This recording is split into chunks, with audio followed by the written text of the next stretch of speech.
You guys, Los Angeles, y'all, I don't know if y'all have been keeping up with the news, but during the mayoral debate, they just gave us one of the clearest pictures of what failed leadership looks like. And it's the best picture I've seen in a long time.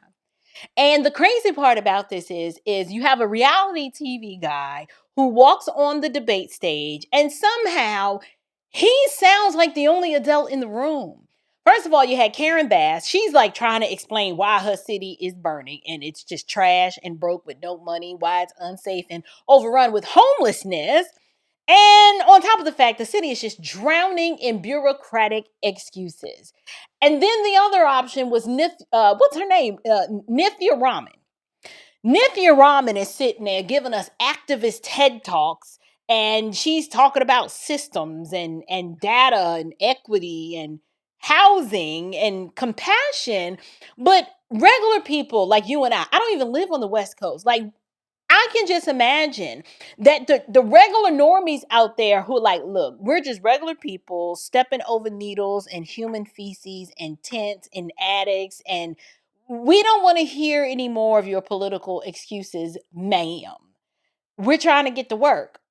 And then you got Spencer Pratt. Y'all, this dude is the gift that we didn't even know we needed. Spencer Pratt comes from a reality TV background, and he just gets up there and he says what normal people have been screaming for years. No, non-citizens cannot vote. We should not be handing out needles and pipes on the street. No, your homeless policy is not working if the rest of the population is unsafe. He is saying some really common sense things, such as we can't keep pretending that lawlessness is the compassionate way to run a city. And y'all, that's really the whole story. Because what we saw on that debate stage, it was so much bigger than Los Angeles. It was the collision between what these emotional feminist leaders have been trying to shove down our throat and compare that with some common sense masculine leadership. Y'all, it was facts over feelings and therapy and vibes versus law and order. Let's get into this. Grace and peace, you guys. Welcome back to Unshakable with April Chapman as we discuss all things social, cultural, political, and theological from a biblical perspective. I'm your host, April Chapman, and welcome to today's show. So today I want to talk about the Los Angeles mayoral debate, but really my commentary is going to be talking about something so much more bigger than that. I want to talk about when you look around at so many of our American cities, why are so many of our American cities collapsing? Right? Like, why are the streets unsafe? Why has homelessness gotten bigger and it never seems to get solved? It seems actually to get worse. I wonder why. Why is the drug crisis? Why is it looks like the drug crisis is being managed instead of confronted? I don't know. Why are the criminals? Why don't they get prosecuted and instead they get compassion? Yet the citizens, you get lectured for pointing out the obvious. First off, I just want to say, Councilwoman Robin acts like she doesn't have any authority with this homelessness. She was the third most powerful person in city council. She runs the homeless housing thing. She acts like this is just Mayor Bass. First off, inside safe, I like to say inside safe makes all of us outside unsafe. The reality is no matter how many beds you give these people, they are on super meth. They are on fentanyl. The DEA statistic says 93% of this is a drug addiction problem. Councilwoman Robin's plan for treatment first, I will go below the Harbor Freeway tomorrow with her and we can find some of these people she's going to offer treatment for. She's going to get stabbed in the neck. These people do not want a bed. They want fentanyl or super meth. These ideas cost us over $400 million to house for 70, 3,000 people for $400 million. This is an absolute failure for both of them. They're a team. Why are our police being dehumanized while the law-abiding families, you're told you need to lower your expectations? And more specifically, I want to talk about this rise of liberal feminist leadership and how the emotional, feelings-based Marxist leadership, how it has run all of our cities straight into the ground. Now, again, I know some of y'all are going to pretend that you can't understand English and that you don't really understand what I'm trying to say. This episode is not an attack on women. It's not. This is not an argument to imply that women are not capable of leadership. I don't believe that. Now, if we talk about church, that's different. I do think you need to go on and sit down somewhere, but we're not talking about that, okay? Scripture has given us a myriad of examples of women who have been in positions of leadership or had to act with courage and discernment and wisdom. Now, to be fair, a lot of these times it's because the nation was under judgment, but I digress. I get it. Deborah judged Israel. Yes, she did during a time when the nation was under judgment. Let's not forget that part. Esther, she risked her life to save her people. You got Abigail. She used wisdom to prevent some bloodshed. And we all know, we all love the Proverbs 31 woman. Yes, she was managing her household and working diligently with her hands, and her arms were strong. And every time she spoke, wisdom just spewed out of her mouth. However, being female alone is not the problem. The problem is not women. The problem is feminism. Marxist feminism, to be specific. And it's the overarching issue is that this Marxist feminist problem is rebellion against God's created order. The problem is their leadership is more therapeutic and it lacks truth. It's just emotional and it has no accountability. All they want to do is allow more things to be permissive, and they're not protecting the individuals who have elected them to serve.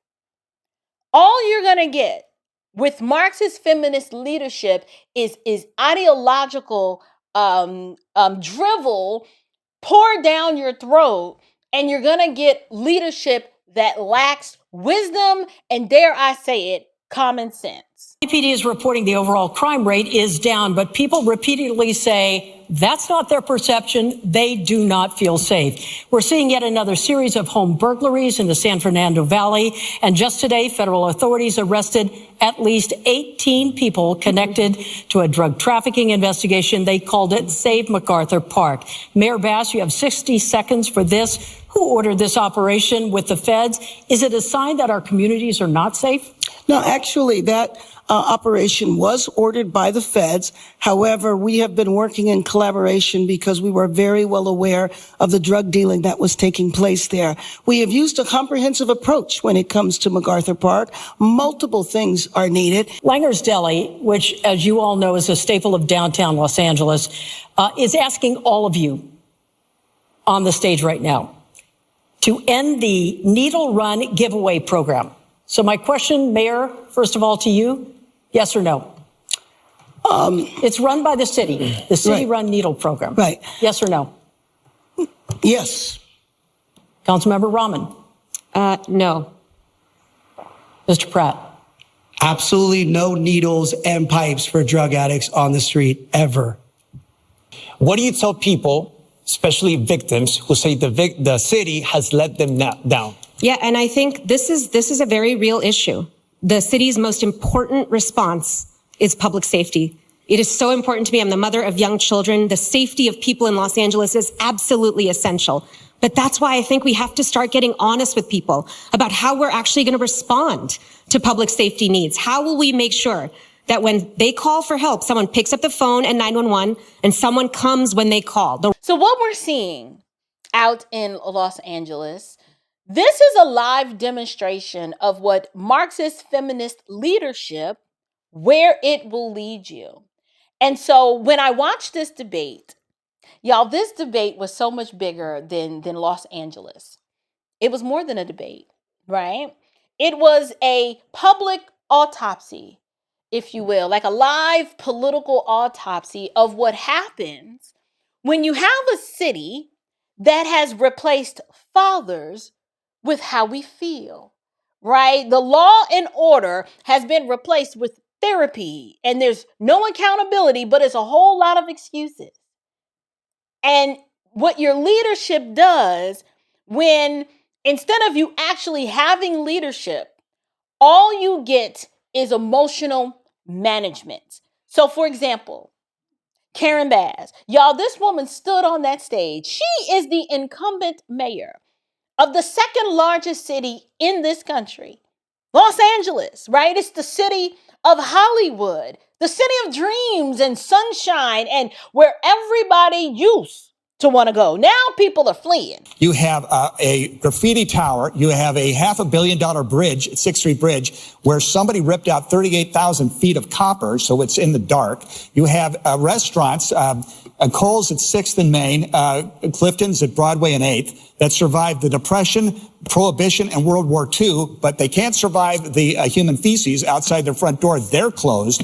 What is your plan for downtown? Can we afford to let it die? Ms. Rama, we'll start with you. Would you agree to bring city workers back full time to the office in order to help some of the businesses? I think we do definitely need to bring city and county workers back. In our office, we have people in the office 3 days a week in order to be able to address issues. There are some workers that should be in the office much more, and there's others that can be there 3 days a week, but absolutely. That is not the only intervention that downtown needs. And right now, the lack of care that's being demonstrated in downtown LA is part of our broken status quo. Downtown LA needs attention and it needs real care. Well, first off, I was just talking to my friend Rachel, who works in downtown LA. Downtown is so unsafe now that they have to serve the food. All the employees have to eat inside. They can't risk going out. That's why all these beautiful restaurants are closing, because it's so unsafe. So before we require city workers to go back into any buildings, we need to enforce the laws on the street. Councilwoman Rahman is talking about safety, yet when animal rescue activist Rebecca Corey came in and said the dogs are being tortured and abused on the streets of downtown, she walked out of the hearing. She doesn't care about safety. She doesn't care about anything she's talking about. At least Mayor Bass pretends to care. You know, when I took over as mayor, LA was definitely facing an awful lot of tough problems. And obviously January 7th was horrible. And as I have told you before, it was one of the worst moments of my life to not be here when my city needed me. And it didn't matter where I was or why I was away. To me, it reminds me of like if you're away and a family member is in an accident. But I think that I deserve a second term, and I'm going to fight for that because we have made significant progress in a variety of areas. Okay, people are asking, will Los Angeles, downtown, will it be able to survive? Why? I mean, just look around. The businesses are closing. Why? Because of crime. The homelessness crisis is out of control. It is filthy. It is nasty. It is all kinds of disorder down there.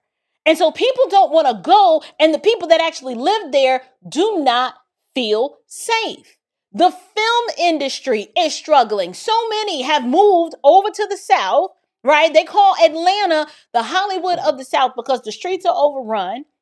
And there's drug crisis just everywhere. Everybody on crack or something else.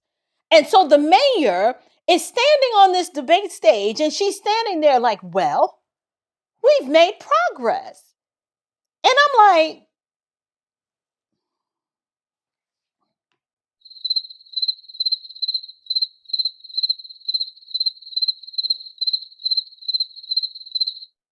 Mayor Bass, progress?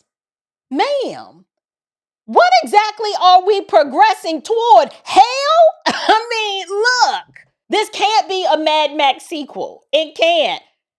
If you call under what's happened under your leadership progress, we all must be progressing straight to hell. Because listen, you have people who they can't even walk down the street without stepping over a hypodermic needle. You've got restaurants. Look, you've got restaurants in LA that survived the Great Depression, Prohibition, World War II. But they're like, look, I don't know if we can survive the human feces that is outside of our front door. So when business owners are begging the city to please stop handing out these needles, when citizens are asking whether they have fewer rights than the homeless population does, that is not progress. That is a moral collapse. The social and moral order of the society is done. The chronic victim can never be trusted, says Carl Jung. Because I want you to know that I am more offended as an African-American woman than you will ever be. The chronic victim can never be trusted.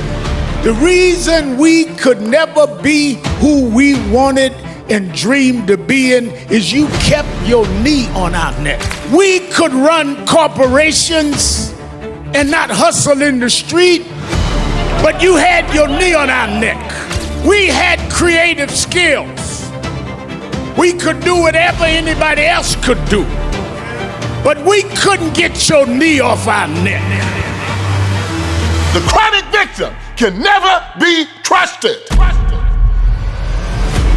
It's a cruel jest to say to a bootless man that he ought to lift himself by his own bootstraps. Stay on your knees. Stay on the plantation, boy. I've decided to be a free man. Slave is a choice.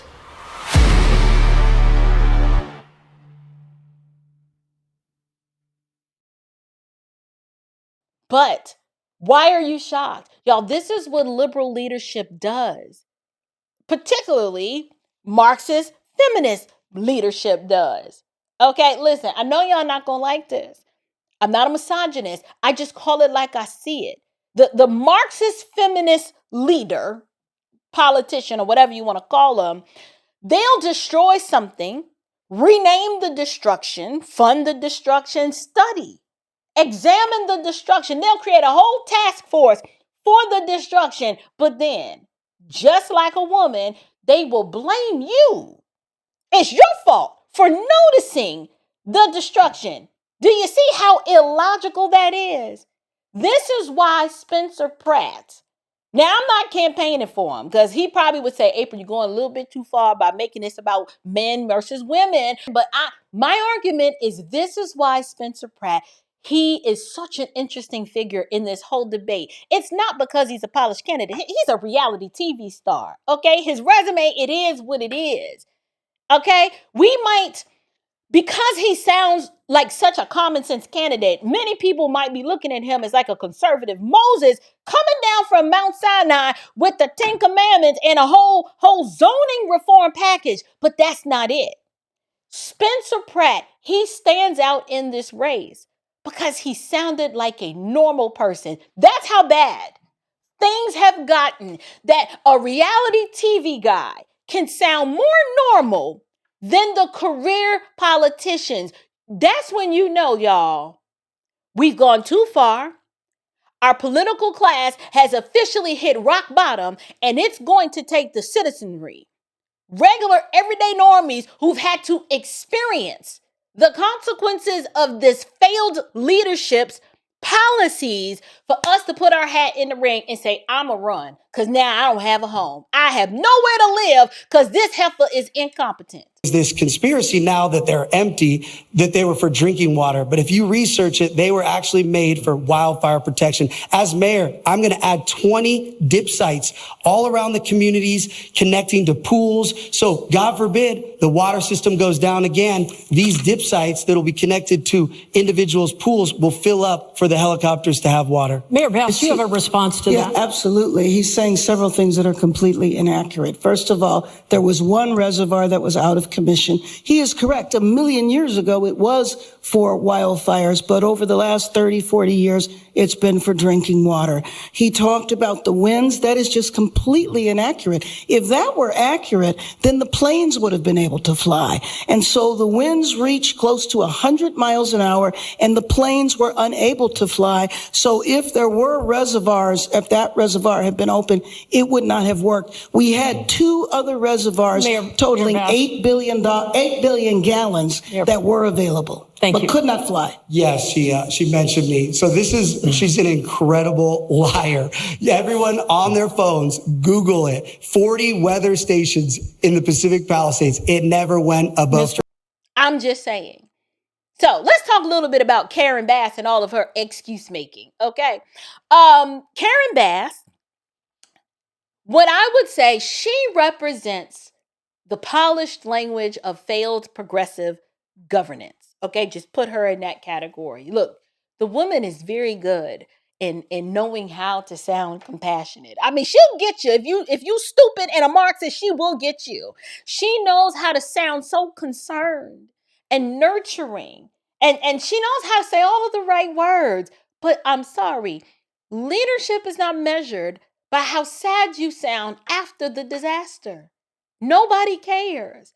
Leadership is measured by whether or not were you prepared before the disaster? Did you think ahead like a man does, being real strategic, assessing all of the threats, known and unknown? This is what men do.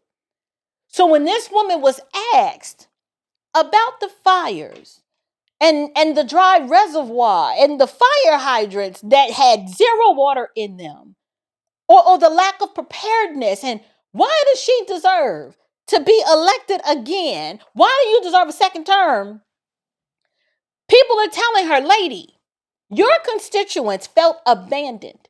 Do you know this woman? This woman talked about how awful it was for her. She became the subject of the whole debate.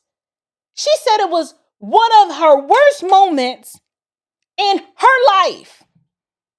She's in Ghana when the city's burning down, and she's like, it was one of the worst moments of her life. And now, to be fair, I believe it probably was. It probably was. But ma'am, the question is not whether LA burning was one of the worst moments if the disaster hurt your feelings. Okay, the question is whether or not your leadership failed the people. That's the question. That is the pattern of emotional governance that I am saying comes from Marxist feminist leadership. They will personalize the criticism. It centers their feelings around everything. They shift the argument from what is your duty? What is your responsibility? They shift that to emotion. And so basically what they're saying is, listen, I was hurt too. I care deeply. This was more painful for me than it was for you. And I'm like, okay, lady, but you have a home. You actually have a place to live. And did the fire hydrants have water though? Because I don't think they did. I mean, did the firefighters, did they have all of the provisions that they needed? Because I don't think that they did. Were the reservoirs ready? Like, was the city prepared at all? I mean, I'm just asking questions, right? That is the difference between emotional leadership and responsible leadership. Okay? An emotional leader will say, look how much I care. While everybody's sitting around and saying, we don't give a darn what you feel. We need you to be responsible in this moment. And a responsible leader would say, look, here's what failed. Here's who's accountable. And here's how we're going to fix it. But Karen Bass did what progressive leaders often do. This woman blamed the fire chief. She blamed the fire chief. She blamed the system, all these other broader conditions, the wind, climate change. I said, girl, you out here spread responsibility like butter on toast. I mean, like warm butter on some hot toast. You don't get, look, leaders do not get to take credit for the wins and then outsource the failures. That is not leadership. You can be a political babysitter all you want to, but in this debate, Spencer Pratt broke through. He wasn't just speaking as some political consultant that had data. This man was speaking as someone who lost his home. His parents lost their home. He lost his town. He looked at Karen Bass, who was the mayor and is the mayor and is seeking a second term, and essentially said, ma'am, your leadership failed us. Okay. Look, you didn't have to like his tone. That's not the issue. But the man is crying out on behalf of citizens, not just in LA, but all across this country who have had to live under progressive leadership. And we're like, we are tired of leaders who can cry and rub your back on camera, but they can't keep these cities safe. Okay, we're tired of politicians. Yes, all right, it's wonderful, Gavin Newsom. You know how to give a good speech, but why is it you don't know how to protect the neighborhood? Okay, we're tired of being told that your failure, it was your way of being compassionate, but that all of this disorder is creating some sort of equitable justice system for people who can't get their life together.